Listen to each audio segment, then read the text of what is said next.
ቢያንስ 3 ነገሮች ላይ ብንታገስ ጥሩ ነው። የመጀመሪያው እግዚአብሔርን ብንታገሰው መልካም ነው።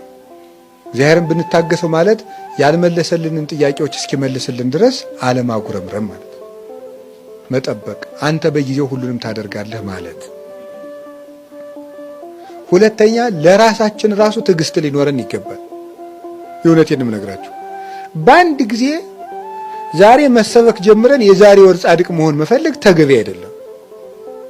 እንችላለን? አንችልም።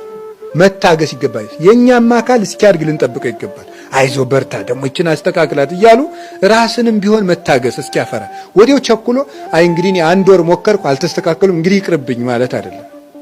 ለራስም ታጋሽ መሆን ያስፈልጋል። እኛንም ቢሆን ብንወርቅም እያነሳን ብንንሸራተት እየደገፍን ራሳችን ራሱ ልንታገሰው ይገባል። በስህተቱ እንዲቀጥል ሳይሆን እንዲበረታ ለራሳችሁም ይቅርታ ማድረግ አለባችሁ። አጉል ይቅርታ አይደለም። አይዞ ትደርሳለህ፣ በእግዚአብሔር ኃይል ትደርሳለህ እያሉ ራስን ማበርታት ያስፈልጋል። አሁን ካልተለወጥኩ አለ ማለት ነው። 3ኛ ዳተኞች አትሁኑ ግን ተብለናል። ፈጥነን መወሰን አለብን፣ ግን ለውጡንና ፍሬውን ቶሎ አንጠብቅ ነው። 3ኛ የኛ የሆነን ሰው ልንታገሰው ይገባል ነው እስኪስተካከል ድረስ። ከጸለይንለት የማይስተካከል ሰው የለም። ህሊናውም ይመለሳል። ክፉ አመል ሁሉ ይስተካከላል። ዲያብሎስ ብቻ ነው የማይስተካከለው። ስለዚህ ያን መታገስ ማለት ነገሮች እስኪፈጸሙ ጊዜያቸውን መጠበቅ ማለት ነው።